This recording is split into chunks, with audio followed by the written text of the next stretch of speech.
분양고 한국지리 학생들만을 위한 수업 영상이니 다른 용도로는 사용하지 말아주기를 바랍니다. 자, 우리 이번 수업은 1차시, 2차시까지 다 A반이랑 C반을 하고 갔는데 우리 B반 같은 경우는 2, 3차시가 목금에 있기 때문에 지금 우리 에너지 자원 정리 마지막으로 다 하고 넘어간 거를 같이 못했어요. 그래서 그 부분을 하는 영상이고요. 그러니까 오직 B반을 위한, B반에 의한, B반만을 위한 그런 영상입니다. 자, 우리 지난 시간부터 계속 했던 거를 한번 좀 정리를 하면서 여러분들이 이 자원을 어려워하는 것 같아요. 근데 전혀 어렵지 않고 선생님이 오늘 정리해 주는 거 위주로 보면은 한 번에 확 정리가 될 거라고 생각이 듭니다. 자, 네, 그쵸? 여기 네, 그러고 그럼 이제 가볼게요. 지금 1차 에너지의 소비 구조, 1차 에너지의 소비 구조를 보면은 우리 이거 다 했던 거니까 여기 빨리빨리 갈게요. 우리 1차 에너지 소비 구조, 유탄가스, 원신수 이 순서라고 했습니다. 우리나라에서 1차 에너지를 소비하는 비중의 순서는 유탄가스, 원신수 여기 신재생 하나 추가했었죠. 이 순서대로 많이 사용을 하고 있다. 그리고 자원의 상용화 시기도 우리가 같이 봤었습니다. 상용화 시기도 이 순서대로이기 때문에 어떤 것이 먼저 상용화 되었느냐 이렇게 물어볼 수 있다. 굳이 따지자면 원자력이 또 천연가스보다 먼저 우리나라에 들어온 것 같아요. 80년대 중반, 여기는 천연가스 90년대라고 얘기했었죠.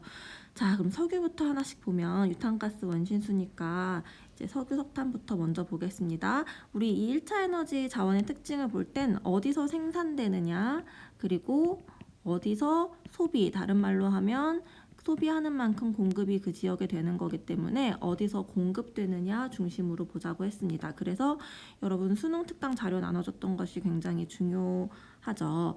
석유는 편리하지만 또 열량도 우수하지만 고가의 에너지다. 우리가 기름값 얘기 많이 하잖아요. 근데 이제 이거는 어디에서 생산이 되냐면 전량 수입하기 때문에 우리나라에서는 나오지 않는다. 그리고 산업용, 수송용으로 많이 소비한다. 크게 두 가지. 산업용은 석유화학공업을 하는데 그 다음에 수송용으로 많이 소비가 된다. 자, 산업용, 수송용으로 소비가 된다. 산업용은 석유화학 또는 정유산업, 석유화학 중심으로 볼게요. 그 다음에 이 수송용은 결국에는 사람들이 많아야 많이 타고 다니는 거니까 인구가 많은 지역에서 많이 소비가 되는데 특징적으로 산업용으로 사용되는 곳이 어딘지를 보면 되겠죠. 어디서 주로 사용이 되냐면 울여서라고 한 다음에 여기 울산에 뭐 이렇게 현대 엑스티어, 뭐 현대 오일뱅크 이런 데가 있고 여수 밤바다 하는 그 여수, 전라남도, 이거 한반도가 이렇게 있으면 전라남도에서 경상도 쪽 경계선에 거의 다 와서 있는 여수 LG화학 공장 있고, 그다음에 서산, 태안 옆에 서산, 우리 위치 표시도 다 했었어요 수업 시간에. 그래서 이렇게 석유화학 단지가 있다. 그래서 요게 지금 제일 중요하다고 했었죠. 생산은 석유는 없죠. 우리나라 1차 에너지 생산 그래프에 나타나지 않죠. 생산되지 않으니까. 그리고 1차 에너지 시도별 공급, 다른 말로 하면 소비량에서는 석유는 수송용으로 사용되니까 군데군데 사실 다 데이터가 조금씩 다 잡히고 있어요. 근데 우리가 울산, 여수가 있는 전라남도, 그 다음에 서산이 있는 충청남도에서 압도적으로 사용량이 많은 걸 볼 수 있겠고, 경기는 뭐 인구가 많으니까. 그 다음에 석탄은 크게 두 종류가 있다고 했죠. 이거는 상대적으로 석유보다는 저렴하지만 대기오염 물질 배출이 크다는 단점이 있는데요. 무연탄은 이렇게 두 개 나눠서 배웠어요. 무연탄은 주로 가정용으로 많이 사용되는 이런 것들을 이야기하고 우리나라에서 생산이 됩니다. 우리나라에서. 그래서 우리가 조석, 평무 배웠던 거 기억나죠? 이 고생대 지층에서 평안 누춘군에서 무연탄이 매장되어 있었고, 하지만 지금은 많이 생산이 안 되죠. 왜냐면 요새 이런 걸로 이렇게 연탄으로 연탄을 태워서 집을 데피는 경우는 요새 많이 남아있지 않기 때문에. 자, 그리고 역청탄은 우리가 산업용으로 주로 사용하는 건데요. 이 역청탄은 무연탄은 연기가 나지 않는 거고, 유연탄 발열량이 가장 높기 때문에 산업용으로 사용하기가 좋습니다. 무연탄은 이렇게 생겼고, 과거에 우리가 집에서 많이 사용을 가정용으로 사용을 했었고요. 그다음에 역청탄과 갈탄은 이 연기가 나는데 이거의 장점은 뭐냐면은 발전용으로 좋아요. 왜냐면 이 휘발 성분이 많아서 잘 연소되기 때문에 이 발연점도 높고, 그래서 석탄화력 발전소 또는 제철공업에 많이 사용이 되죠.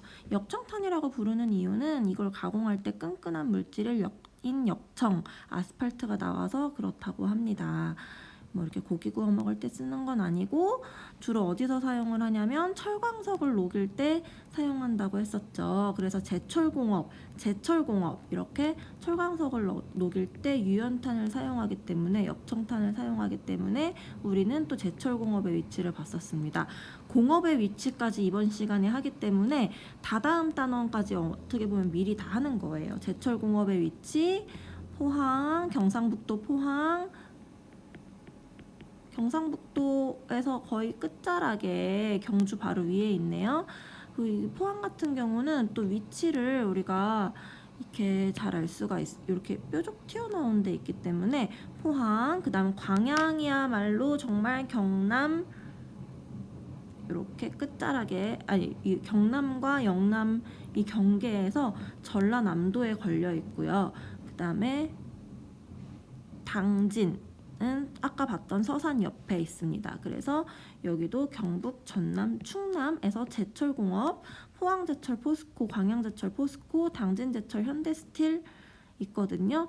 그래서 포광당. 근데 이 석탄의 사용을 보면 제철공업에도 쓰이지만 석탄화력발전소 크게 두 가지다. 요거를 여러분 봅시다. 석탄은 발전용, 산업용으로 이용한다. 발전용, 전기를 만드는 석탄화력발전. 그 다음에 제철공업의 위치는 방금 봤고, 석탄화력발전소에 대한 이야기를 좀 해봅시다. 석탄화력발전소는 오염물질 배출이 굉장히 많이 나오는데요. 이렇게 중국에 굉장히 많이 있어요. 그래서 코로나 때 이렇게 지금 오염물질 배출이 많이 되는데, 우리가 이 영상도 한번 봤었죠. 오염물질이 이렇게 도시를 뒤덮게 되는 과정. 근데 이게 석탄화력 발전소가, 이거 영상이라서 지금 재생은 안 되는데 중국탄만 할 수는 없어요. 사실은 우리나라에도 석탄화력 발전소가 많이 있고, 우리나라 안에서 생산되는 미세먼지도 상당합니다. 그래서 주로 어디에 많이 위치해 있는지 보니까 충남과 그다음에 경상남도 쪽에 화력발전소가 많이 위치해 있다. 그래서 정리를 해보면 아까 정리했던 게 여기 있네요. 포광당이랑 우리 석탄은 포광당이랑 이 충남, 경남 화력발전소가 있는 데서 많이 사용이 되겠다. 그럼 이걸 또 한 번 정리를 해보면, 지금 얘는 경북 어딨니? 여기다 써놨죠. 경북, 전남, 충남. 그 다음 화력발전소가 있는 건 충남이랑 경남에 많이 분포한다 그랬어요. 그럼 얘를 정리를 해보면 충남에는 제철도 있고 화력발전소도 있네요. 그러면 석탄의 소비는 충남에서 대빵이겠다. 가장 많겠다. 그 다음에 전남, 경남, 그러니까 남자 들어가는 데는 다 석탄 사용이 많겠다. 그리고 경북이 하나 남았네요. 그래서 충남, 경남, 전남, 경북에서 석탄 소비가 많겠다. 실제로 그런지 수능 특강 자료에서 한번 확인을 해보면 여기 이렇게 석탄을 보면은 충남, 그죠? 충남에서 이 제일 많이 사용하고 있는 거 맞죠? 충남, 전남, 경남, 그 다음에 경북에서 석탄 사용이 많은 것을 지금 표로도 확인을 할 수가 있고요. 그 다음에 여기서 말하는 석탄이랑 사실 여기에 있는 석탄이랑 이 엄밀하게 말하면 종류가 다르죠. 우리가 주로 석탄화력 발전과 제철 공업에 사용되는 것은 역청탄이죠. 이거는 거의 우리나라에서 나지 않기 때문에 전량 대부분을 수입하고 있다. 우리나라에서는 이렇게 돈 되는 자원은 나질 않는다라고 선생님이 얘기했었잖아요. 역청탄을 주로 사용하고 대부분 수입에 의존하고 있는데, 그럼 우리나라에서 생산되는 석탄은 뭐냐? 바로 좀 경제성이 낮은, 요즘 잘 사용하지 않는 무연탄이다. 무연탄은 어디서 사용되느냐? 이것도 얘기했던 것 같은데, 태백, 아직 남아있는 석탄산업 합리화 정책 이후에 폐광되지 않은 곳, 태백, 삼척 다 강원도죠. 그 다음에 전남의 화순은 곧 폐광 예정이기 때문에 5년 뒤 수능 특강에는 강원도 100%로 나올 수도 있다. 그 다음에 천연가스 봅시다. 천연가스 청정에너지인데요. 90년대 이후 소비량이 급증했다. 주로 가정용으로 사용하기 때문에 인구가 많은 곳에서 사용량이 많고, 국내에서 일부 생산하지만 울산 앞바다에서 생산을 하는데 그 양이 굉장히 미미하기 때문에 대부분 수입을 한다 라고 얘기했어요. 근데 여기 천연가스 선생님 대부분 수입하는데 왜 100%인가요? 1차 에너지의 시도변 생산 비율, 우리나라에서 생산되는 그 양을 100%로 봤을 때 생산되는 지역의 비율을 보는 거기 때문입니다. 그래서 우리나라에서 생산되는 건 100% 울산이 맞아요. 하지만 그 양이 미미하기 때문에 대부분 수입하고 있다. 왜 이렇게 사용이 늦었냐? 왜 90년대 이후부터 천연가스가 사용이 되기 시작했느냐? 액화 천연가스, 리퀴파이드 내추럴 가스, LNG 형태로 바꿔서 액화시켜서 운송하는 기술이 나중에 나왔기 때문이다. 1990년대 가정용 연료의 소비 구조 변화. 이렇게 가정용으로 보일러 쓸 때 또는 가스레인지 쓸 때도 쓰는데, 천연적으로 지하에서 나는 가스 중에서 가연성 가스만을 얘기한다. 화석연료 중에 오염 배출이 가장 적기 때문에 청정연료로 각광받고 있다.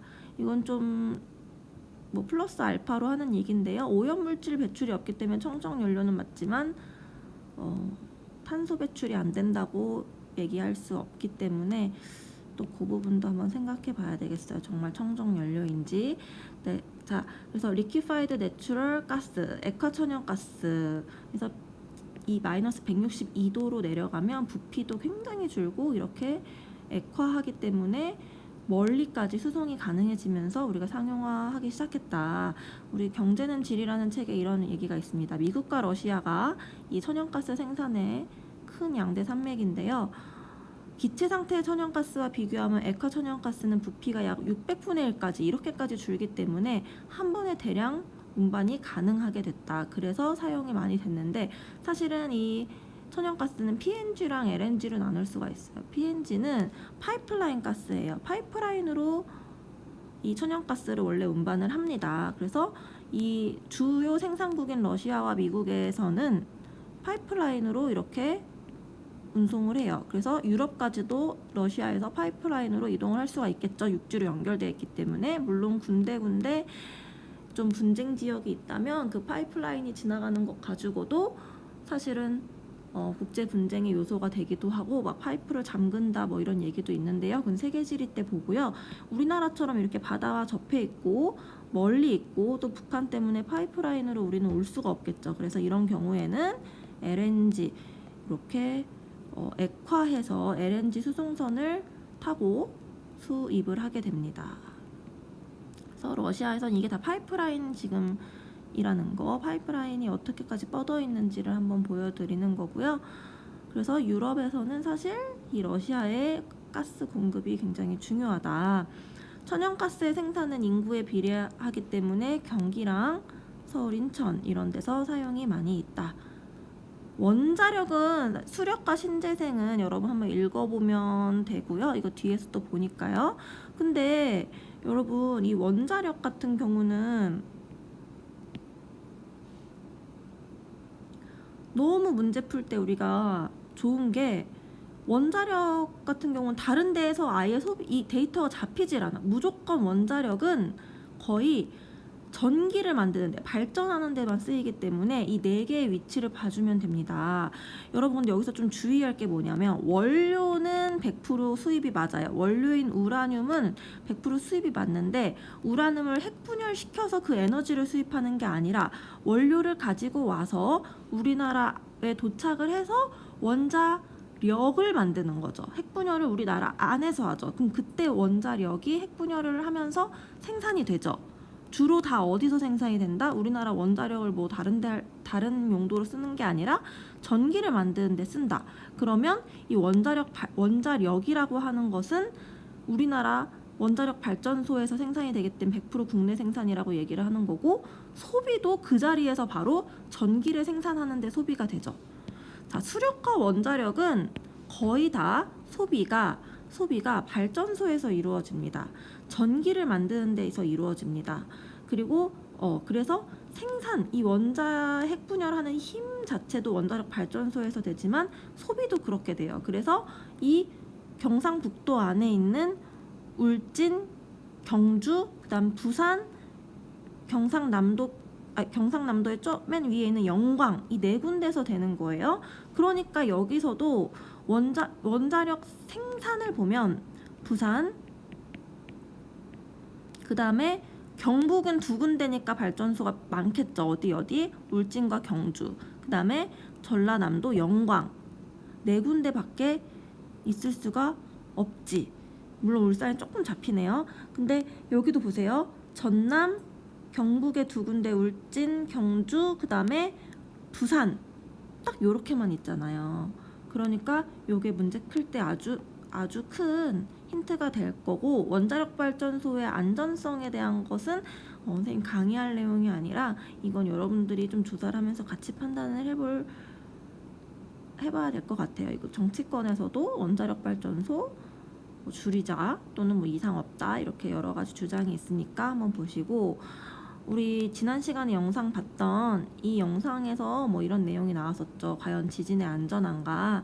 사실 미국이 이렇게 생겼으면 미국은 원자력 발전소가 거의 다 동쪽에 있습니다. 왜냐하면 이 LA가 있는 이 서쪽에는 단층이 지나가기 때문에 지진이 매우 잘 발생하기 때문이에요. 그런데 우리나라는 과연 지진의 안전한 국가인가를 한번 생각해 봤을 때 지리적으로 이렇게 단층이 많이 지나갑니다. 알게 모르게. 그래서 이렇게 큰 단층들이 있는데, 사실 이 발전소가 있는 우리 경주에서도 한번 큰 지진이 일어났었죠. 단층이 지나가는 곳 근처에 이렇게 발전소가 있기 때문에 이게 정말 내진 설계가 되어 있긴 한데, 이거보다 더 큰 지진이 일어났을 때 안전할 수 있을까? 이 방사능이 유출되진 않을까? 한번 생각해 볼 만한 거리인 것 같긴 합니다. 자, 오늘 여기까지 보고요. B반이 또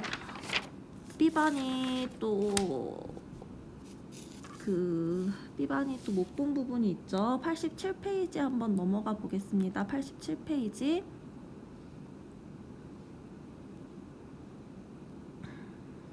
자, 87페이지 구간도 여러분 여기도 지금 봐야 되는데 다른 반이랑 좀 차이가 나는 부분이긴 한데, 일단 오늘 이 에너지 자원 문제 여기까지 지금 본 거예요. 그리고 이 부분도 다른 반이 했기 때문에 우리가 또 이 부분도 한번 하고 오늘 좀 고생하더라도 따라잡고 가겠습니다. 자, 이거는 이미 했기 때문에 여기도 빨리 지나갈게요. 전력, 우리 2차 에너지죠. 인간의 손을 타서 가공된 에너지입니다. 전력 생산에는 사실 압도적으로 화력발전소가 많아요. 그래서 이 설비 용량이라는 것은 시설을 100% 가동했을 때 생산할 수 있는 전기 양의 비중이라고 생각하면 될 것 같아요. 설비 용량 얼마나 많은 전기를 생산할 수 있는 시설이 준비되어 있느냐, 화원수 순서대로 라고 했습니다. 근데 우리가 여기서 좀 눈여겨볼 것은 설비 용량 대비 발전량, 한마디로 다른 말로 하면 가동률이라고 볼 수도 있겠어요. 설비 용량을 A, 그 다음에 얘를 B라고 했을 때 A분의 B라고 봐도 될 것 같아요. 그죠? 설비 용량 대비 발전량은 화, 수 순서죠. 얘 대비 얘는 설비 용량은 전체에서 22%밖에 안 되지만 실제 생산하는 발전량은 30%를 차지하고 있다. 그래서 요거까지 얘기를 했었고, 요걸 안 본 것 같아. 1차 에너지원별 발전량 비중. 1차 에너지들이 전기를 만드는데 뭐가 제일 많이 쓰이냐? 바로 석탄입니다. 석탄, 천연가스, 석유는 어디서 쓰이겠어요? 화력발전소에서 쓰이겠죠. 원자력은 원자력발전소에서 쓰이겠죠. 그래서 선생님이 이거를 어떻게 외우냐면 전기 만드는데 뭐가 제일 많이 쓰인대요? 그러면 탄, 그 다음에 원, 천연가스, 그 다음 석유죠. 탄원주유. 좀 창피하더라도 계속 해보겠습니다. 전기 만드는데 1차 에너지 뭐가 제일 많이 쓰인대요? 탄원주유. 창피하니까 빨리 넘어갈게요. 여기 수력발전, 화력발전, 원자력발전소의 발전 특징을 한번 보겠습니다. 수력발전소는 연료비가 거의 들지 않아요. 그쵸? 하천이 흐르는 힘은, 물이 흐르는 힘은 어디서 사오는 게 아니죠. 대기오염, 온실기체 발생량이 적다는 장점이 있지만 지형기후적인 제약이 큽니다. 낙차를 크게 발생시킬 수 있는 그런 지형 상류에서 주로 대하천의 상류에서 가능하고, 기후적으로는 여름이 유량이 많아서 유리하다고 했었죠. 댐 건설로 인한 수물 지역이 발생한다. 하천이 이렇게 흐르면 거기 댐을 만들어서 물이 고이게 한 다음에 이렇게 낙차를 이용해야 되기 때문에 이 주변 마을들이 다 잠기게 되거든요. 그래서 수물 지역이 많이 발생한다. 소비자와 거리가 멀다. 이거는 뭐냐면, 자, 화력발전소 같은 경우는 상대적으로 입지 제약이 적어요. 그냥 아무데나 지을 수가 있어요. 그러니까 전력이 많이 필요한 곳 근처에다가 짓겠죠. 근데 얘는 어떤 지을 수 있는 곳이 정해져 있기 때문에 우리가 실제로 필요한 소비가 많이 되는 곳이랑 멀면 높은 송전 비용, 전기를 나르는 비용이 많이 들게 된다. 그리고 입지 특성은 유량이 풍부하고, 그러니까 우리나라 대하천, 한강, 낙동강, 금강, 우리가 크게는 한강과 낙동강을 봤었죠. 낙차가 큰 곳에서 유리하다. 대하천의 중상류. 화력은 발전소 건설 비용이 저렴하다. 그냥 태우면 되는 거니까, 열에너지를 전기로 바꾸는 거니까. 그리고 소비지 인근에 입지 제약이 적어서 소비지 인근에 만들기 때문에 송전 비용이 낮다. 하지만 단점이 크죠. 단점은 대기오염 물질, 아까 그 사진 봤을 때 오염물질 엄청 배출하는 거 봤었죠. 온실기체 배출량이 매우 많고, 석탄, 석유, 천연가스를 사들여 와서 태워야 되기 때문에 연료비가 비싼 편이다. 그리고 얘는 소비가 많은데 지어질 수 있기 때문에 수도권과 특히 충남, 남동임의 공업지역 경남, 충남, 경남에 많이 분포한다고 아까 얘기했어요. 자, 여러분 원자력 봅시다. 원자력은 우라늄을 수입을 해오죠. 그래서 얘는 이 우라늄이라는 그 원재료 자체는 양이 적어요. 하지만 걔를 핵분열했을 때 엄청난 에너지가 나오는 거기 때문에 대용량 발전을 하는 거고, 연료비가 저렴하다고 보는 거예요. 이 연료비가 저렴하다는 건 우라늄이 싸다 이런 얘기라기보다는 만들어지는 전기 대비 대용량 전기 대비 들어가는 우라늄의 그 금액이 적다는 거죠. 한마디로 발전 단가가 낮다는 거예요. 근데 우리 유시민 아저씨가 그런 얘기 했었죠. 이게 폐기물 처리 비용까지 했을 때 정말 발전 단가가 낮냐? 이거는 또 다른 논쟁거리가 될 수 있습니다.